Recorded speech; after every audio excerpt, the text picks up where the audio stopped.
লম্বা একটা হাত বের করে ঘন্টি ছানার গলাটা চেপে ধরে। মা বাঁচাও, মা বাঁচাও, কোথায় গেলে তুমি? আমায় বাঁচাও। বাহারি নদীর চারপাশটা ছিল খুব সুন্দর জঙ্গল ও পাহাড়ে ঘেরা।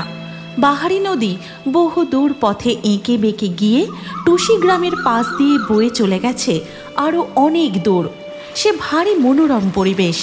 তাই এমন মনোরম পরিবেশে বহু দূর দূরান্ত থেকে বহু মানুষ আসতো বাহারি নদীর পাড়ে শীতের ছুটিতে পিকনিক করতে। এই সবাই চলে এসো, চলে এসো, খাবার রেডি হয়ে গেছে। আগে বাচ্চারা বসে পড়ো, তারপর বড়রা বসবে। বাবু চলে এসো, লক্ষ্মী সোনা, খেতে বসতে হবে, তাড়াতাড়ি এদিকে এসো। পিকনিকে এসে সারাদিনের খেলাধুলা আনন্দের পর যখন সকলে মিলে একে একে খেতে বসে, তখন সেখানে গাছের ডালে বসে একটি কাক ক্রমাগত ডেকে চলেছে।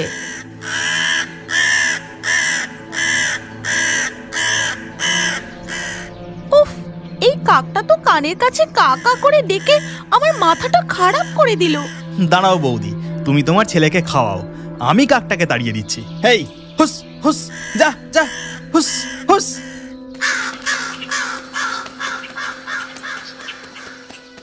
তারা খেয়ে ভয় পেয়ে কাকটি সেখান থেকে উড়ে চলে যায় এবং গিয়ে বসে নিম গাছে তার বাসার সামনে। বাসায় ছিল কাকের দুটি ছানা, একটি ঘন্টু ছানা আর একটি ঘন্টি ছানা। ছানা দুটি তাদের মাকে দেখার সাথে সাথেই বলে ওঠে, মা, ও মা, তুমি কি খাবার এনেছো? তাড়াতাড়ি খেতে দাও না, আমার যে খুব খিদে পেয়েছে। আমারও খুব খিদে পেয়েছে, আমাকেও খেতে দাও। ও মা, খেতে দাও না, আমারও খুব খিদে পেয়েছে।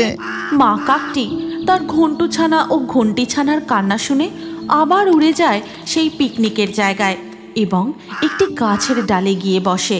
তখন, আমি খাবো না, আমার পেট ভরে গেছে। এইটুকু খেলে কি করে হবে সোনা? ভালো করে খেয়ে নাও, দেখো সবাই কেমন পেট ভরে খাচ্ছে।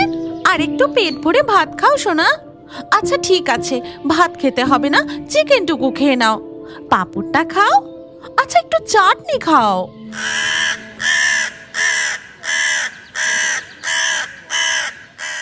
ওই দেখো, কাকটাকে এই তাড়ালাম, আবার চলে এসেছে। এবার লাঠির বাড়ি পেটাতে হবে দেখছি। আর পিটিয়ে কাজ নেই ঠাকুরপো, ওর মনে হয় খিদে পেয়েছে। আমার ছেলের পাতের এই মাংসের টুকরোটা বরং ওকে দিয়ে দিই। এই কথা বলে বাচ্চা ছেলেটির মা মাংসের টুকরোটি একটু দূরে ছড়ে দেয়। আর তখনই কাকটি উড়ে গিয়ে সেখানে বসেই মাংসের টুকরোটি ঠোঁটে তুলে নেয়। তারপর সেখান থেকে উড়ে সোজা চলে আসে নিজের বাসায়। আরে আমার ঘন্টি ছানা, ও আমার ঘন্টু ছানা, দেখ কি এনেছি তোদের জন্য। কি এনেছো মা, কি এনেছো? আরে এইটা তো মাংস, তাই না মা? কি মজা, কি মজা, আমি মাংস খাবো। না, আমি মাংস খাবো না, আমি জিজি মাছ খাবো। অমন করে না মা, খেয়ে নাও সোনা। দেখো দাদাও কত খুশি মনে খেয়ে নিচ্ছে। আজকে এই মাংসের টুকরোটা পেয়েছি, এটা খেয়ে নাও, কাল দেখবো জিজি মাছ কোথা থেকে আনতে পারি। না, আমি কিছুতেই মাংস খাবো না, আমি জিজি মাছই খাবো। আমার খুব খিদে পেয়েছে, আমি জিজি মাছ খাবো। আচ্ছা ঠিক আছে, আর কাঁদতে হবে না, আমি দেখছি। এত কষ্ট করে তাড়া খেয়ে ভয় পেয়ে যাও বা একটা মাংসের টুকরো পেলাম, এখন আবার দেখি মাছ কোথায় পাই। এই কথা বলে কাক সেখান থেকে উড়ে চলে যায় মাছ খুঁজতে।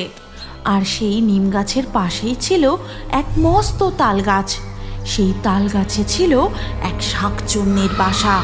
সে তখন তাল গাছের পাতায় বসে পা দোলাচ্ছিল, কিন্তু হঠাৎ পেটে বড় জ্বালা, শিগগির দাও খেতে, চেঁচিয়ে করবো কান ঝালা পালা। বাসি ভাত পোড়া রুটি, যা পাও তাও দুটি, গপ গপিয়ে খাই, পেটের জ্বালাটা জোড়াই। আহা, কাঁদে না বাছা, আমার সাকু সোনা, তোমার তো দিনের বেলায় ঘুম ভাঙে না, রাতের বেলায় খাও। আমার পেটে বড় জ্বালা, চেঁচিয়ে করব গান ঝালা পালা।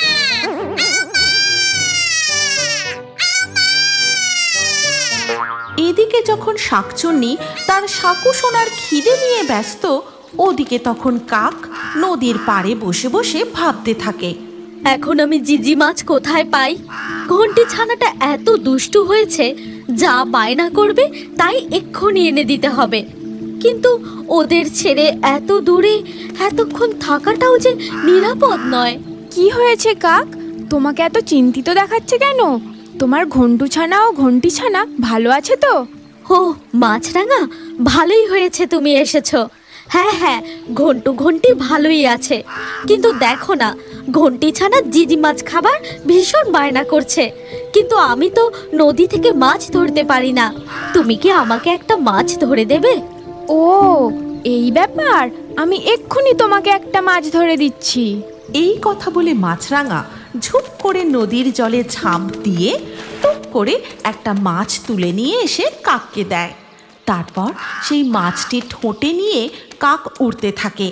কিন্তু ওদিকে তখন দাঁড়া দাঁড়া সাকু সোনা, আর চেঁচাসনি বাপু। এই পাশের নিম গাছে আছে কাকের বাসা, সেখানে আছে একটা ঘন্টু ছানা আর একটা আছে ঘন্টি ছানা।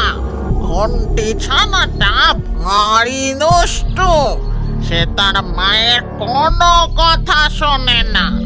আমি বরং তাকেই ধরে নিয়ে আসি।